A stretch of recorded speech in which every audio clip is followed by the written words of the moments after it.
అంతేనండి, బ్రెడ్ ముక్కలు చూడండి ఎంత బాగా గోల్డెన్ బ్రౌన్ వచ్చింది.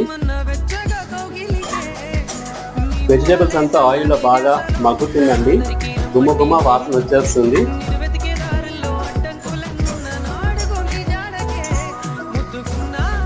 మా ఇంట్లో ఇలాంటి పులావ్స్ కానీ, బిర్యానీస్ కానీ, టమోటా బాతు, వాంగీ బాతు, బిసిబేల బాతు ఇలాంటివన్నీ చాలా ఇష్టం అండి. ఇలా టొమాటోస్, కీరా అంతా వేసుకున్నాం అనుకోండి, చాలా హెల్తీ రెసిపీ మార్నింగ్ బ్రేక్ఫాస్ట్కి.